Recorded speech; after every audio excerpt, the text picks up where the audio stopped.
Bismillahirrahmanirrahim. Alhamdulillahirabbil alamin. Allahumma sholli ala sayyidina Muhammad wa ala ali sayyidina Muhammad. Assalamualaikum warahmatullahi wabarakatuh. Halo teman-teman, apa kabar semuanya? Semoga teman-teman selalu dalam lindungan Allah Subhanahu wa taala. Amin. Alhamdulillah, di video kali ini saya akan bacakan komen ya dari teman kita. Oke. So di sini ada mungkin saudaranya atau mungkin adiknya ya yang tanya seperti ini. Mohon info bagi yang tahu, kakak saya baru aja terbang ke Singapura tanpa ada proses apa-apa di PT. Bahkan medical pun tidak ada, langsung terbang ke Singapura. Seperti tidak sesuai prosedur karena sangat berbeda jauh dengan proses saya ke Hong Kong yang begitu detail dan ketat pada setiap tahapannya. Menurut teman-teman, apakah agensi yang merekrut kakak saya ini legal atau ilegal? Potongan sekarang dari gaji $600 cuma sisa $30 kalau nggak salah. Oke, jadi di sini buat keluarga yang ada di Indonesia, misalkan ya, entah itu istri, entah itu saudara yang mau berangkat kerja ke Singapura ya, tapi di Indonesianya ini loh ya, nggak ada proses apa-apa. Misalkan nggak ada disuruh untuk stay ataupun tinggal di PT, nggak ada yang namanya untuk belajar bahasa, nggak ada yang namanya untuk belajar tata cara kerja di Singapura, dan tiba-tiba disuruh untuk masuk ke Batam, itu dinamakan ilegal ya. Jadi di sini kalian harus mengerti, harus ngeh bahwasanya proses ilegal itu adalah proses kerja ke luar negeri yang tidak resmi, yang sangat-sangat dilarang oleh pemerintah Indonesia karena itu gelap, nggak resmi ya. Nanti kalau ada apa-apa sampai di tengah perjalanan kalian ditangkap polisi, kalian nggak lolos di imigrasi Batam, sangat berbahaya sekali. Ingat ya Mbak, ingat, jangan sampai kalian itu mikirnya kepengennya cepet-cepet, tergiur karena apa? Ya, saya tahu, saya paham. Mungkin di sini benar-benar sudah kepepet ekonomi, kepengen lah, pasti kalian mikirnya nggak maulah kelamaan di PT, nggak maulah proses di PT, nanti malah kelamaan, nanti ngikutnya malah, ya saya sendiri juga paham ya. Saya sendiri juga dulu masuknya ke PT Mbak, saya itu kerja ke Singapura nggak pernah yang namanya lewat jalur calling visa, itu nggak pernah. Selama ini ya, saya selalu lewat PT. Oke, saya di sini mencari jalur yang aman untuk saya dan untuk keluarga yang saya tinggalkan. Karena apa? Kalau lewat jalur yang tidak resmi, kemarin ada kejadian di TikTok sudah viral bahwasanya yang lewat Batam itu ada banyak sekali yang ditangkap, banyak sekali yang nggak lolos, dan itu karena apa? Karena masalah kasus pemutihan Mbak ya, lagi benar-benar sangat rawan. Kalau saya ngomong rawan itu rawan. Karena apa? Nanti misalkan Mbaknya ditanya, pasti akan ditanya oleh pihak imigrasi Batam, ke Singapura mau ngapain Mbak ya? Tujuannya mau apa? Visanya visa melancong. Misalkan visanya visa jalan-jalan. Jarang banget yang diloloskan ya. Ada tuh yang diloloskan, tapi yang nggak tahu bagaimana caranya ya. Saya sendiri juga nggak pernah keluar masuk Batam tuh nggak pernah selama ini. Meskipun saya di sini bebas pegang paspor, tapi justru saya itu nggak pernah yang namanya masuk ke Malaysia, masuk ke Batam itu nggak pernah. Karena saya ngeman lah Mbak ya. Karena misalkan kita masuknya itu gampang, tapi nanti kalau keluarnya itu pasti ada yang imigrasi itu mempersulit kita, itu ada ya. Tapi di sini jaga-jaga buat kalian semuanya yang kepengen kerja ke Singapura demi keamanan kalian dan keluarga yang kalian tinggalkan. Ayo Mbak ya, cerdas, berpikiran yang cerdas. Jangan sampai kalian mikirnya, nggak maulah masuk PT, ngapain lama-lama. Gak usah mikir yang instan-instan Mbak ya. Semua yang namanya rezeki, kita dipertemukan nanti dengan majikan yang baik, akan kita itu menjadi orang sukses, itu semua ada prosesnya, semua ada tahapannya Mbak. Gak ada yang langsung ujuk-ujuk masuk ke Singapura tuh gak ada ya. Apalagi kalau masih masih fresh, masih pemula. sangat-sangat dianjurkan kalian itu untuk masuk ke PT. Carilah PT yang resmi agar kalian di sana mendapatkan ilmu. Ilmu itu nggak hanya untuk menuntut bahasa saja, tapi pembekalan saat kalian nanti berada di PT akan diajarkan bagaimana toh cara masak di Singapura itu, bagaimana toh cara bekerja di Singapura itu, cara menggunakan mesin cuci, bagaimana cara mencuci toilet, bagaimana cara merawat mungkin yang jobnya nanti merawat orang jompo, merawat anak-anak, semua pasti akan dikasih pembekalan di PT. Dan itu sangat bermanfaat buat kalian. Kalau kalian nggak punya bekal apa-apa, kalian nggak bisa apa-apa. Nanti setelah tiba di rumah majikan, kalian bakalan kebingungan, Mbak. Kalian bakalan kerepotan, kesusahan sendiri. Yakin, karena bekerja di luar negeri ini benar-benar berbeda dengan yang ada di Indonesia. Kecuali ya kalau majikan kalian tuh orangnya sabar dalam ngajarin kita. Kalau majikan kalian itu mau mengerti kekurangan kita. Tapi misalkan kalian dipertemukan dengan majikan yang sangat orangnya itu nggak sabaran, pokoknya pengennya cepet-cepet, majikan nggak mau tahu. Ya ada nih majikan yang nggak mau tahu, pengennya kamu harus mengerti dalam waktu 2 minggu. Kalau kamu dalam waktu 2 minggu masih lupa-lupa, akan saya kembalikan ke agent. Ada Mbak majikan seperti itu ya.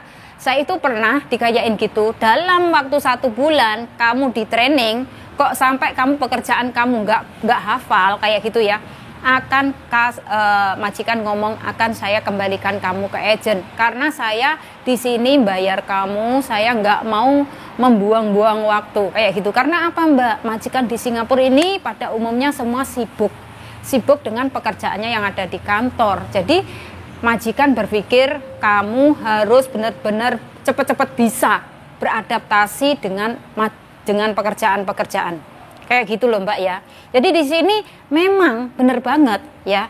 Kalian pasti berpikirnya Mbak, kalau saya masuk PT pasti kelamaan. Iya memang lama Mbak ya. Prosesnya memang seperti itu. Semua nggak ada yang nggak lama ya. Yang penting di sini kalau saran dari saya, perbanyaklah berdoa Mbak ya. Itu aja, perbanyak berdoa, sabar. Insya Allah nanti kalau kalian di sananya sabar, dengan perbanyak berdoa, insya Allah akan dipertemukan dengan majikan yang baik. Kalau sampean semuanya udah gerusa-gerusu, pengennya cepat-cepat, itu malah jadinya nggak pas loh Mbak ya. Jadinya nanti di luar negeri malah jadinya kacau kayak gitu loh. Wah iya ya benar yang diomongkan dengan Mbak Asih. Dulu saya disarankan untuk masuk PT, tapi saya lewat jalur yang gelap. Jadinya begitulah, nggak ada pembekalan, kalian nggak tahu apa-apa. Terus sampai di rumah majikan kalian jadinya bingung sendiri, kayak gitu loh Mbak. Kan sayang toh, ya. Jadi jangan sampai di sini kalian semuanya menyesal setelah sampai di rumah majikan, bahasa juga nggak ngerti, ya. Kayak gitu. Karena apa? Sangat penting sekali kalian untuk bekerja di Singapura ini bisa, ya. Meskipun hanya sedikit, kalian misalkan majikan ngomong apa itu, kalian harus, nggak dituntut harus ya, kalian mengerti, paham apa yang diomongkan kayak gitu. Tapi kalau misalkan belas sama sekali apa yang diomongkan majikan kalian nggak nyantol, nggak ngerti, wah, kalian bakalan langsung dikembalikan ke agent. Pasti akan disuruh stay di agent lagi, dan pasti majikan ngambil pembantu yang baru. Karena apa? Ya seperti itu tadi Mbak, majikan itu beda-beda, ada yang sabar, ada yang nggak sabaran. Jadi tergantung pada nasib ya, seperti itu. Oke, jadi di sini ya, misalkan dari keluarga yang ada di Indonesia, mungkin kalian berpikir, loh kenapa toh anakku sebenarnya kerja ke Singapura, loh kenapa toh sebenarnya istriku kerja ke Singapura, tapi kok nggak ada yang namanya masuk PT, kok nggak ada belajar apapun, langsung tiba-tiba disuruh terbang ke Batam. Nah itu semuanya adalah ilegal ya. Jadi di sini memang yang di Batam itu prosesnya numpang proses saja. Di Batam cuman numpang proses ya, bikin paspor, medikal ya, sambil menunggu interview dari majikan. Kalau majikan cocok dengan mbaknya. Tapi kalau majikan nggak cocok, ya mbaknya harus nunggu lagi di Batam. Jadi nggak bisa dipastikan di Batam itu dalam waktu 2 minggu langsung masuk ke Singapura, enggak ya. tergantung nasib juga ya. Jadi sama, lika-likunya sama seperti di PT, tapi ini Batam ini bukan PT ya. Batam ini cuman numpang proses kayak gitu aja ya. Ingat teman-teman bahwasanya kalian kerja ke luar negeri meninggalkan keluarga yang di Indonesia itu sudah susah ya. Kalau menurut saya susah karena apa? Ya saya sendiri karena juga orang Indonesia teman-teman. Kalau nggak susah nggak mungkin dari keluarganya, dari anaknya, dari istrinya mengadu nasib ke luar negeri, nggak mungkin. Kalau memang benar-benar hidupnya sudah cukup, buat apa kerja ke luar negeri? Nggak mungkin.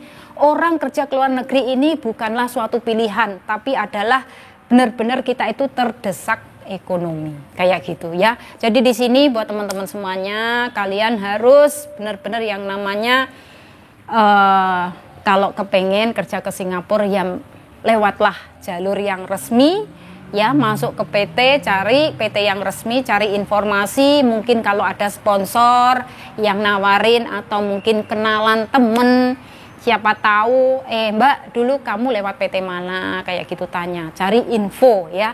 Jadi buat teman-teman semuanya kalau cari info jangan cuma satu PT, cari 3 PT atau 4 PT di mana PT itu yang benar-benar bagus ya, terus yang benar-benar resmi kayak gitu, pokoknya menanggung semuanya ya kayak gitu. Dan pesan dari saya buat teman-teman semuanya, setelah di PT teman-teman ya, kalian gunakan waktu itu untuk selalu mendekatkan diri sama Allah.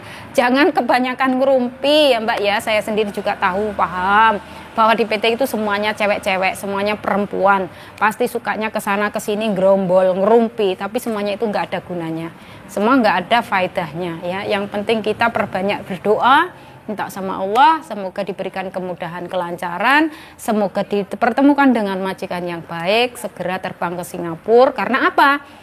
Sudah pasti keluarga yang ada di Indonesia pengennya cepat-cepat, ya Allah semoga anakku, ya Allah semoga istriku cepat terbang ke Singapura. Karena apa? Ya itulah teman-teman, keluarga yang di Indonesia itu juga benar-benar mengharapkan kiriman kita setelah kita bekerja di rumah majikan. Kalau kita sudah bekerja dan kita sudah kirim uang ke keluarga, pasti keluarga kalian bakalan bahagia banget, itu dijamin ya. Jadi untuk itu buat teman-teman semuanya, saran dari saya adalah kalian yang baru pertama kali memulai bekerja ke Singapura, proseslah lewat jalur yang resmi. Ini semua demi keamanan dan keselamatan kalian dan juga keluarga yang kalian tinggalkan ya. Apalagi kalau sudah berkeluarga, ada anak kayak gitu. Ingat teman-teman, kita di sini berjuang itu untuk anak ya.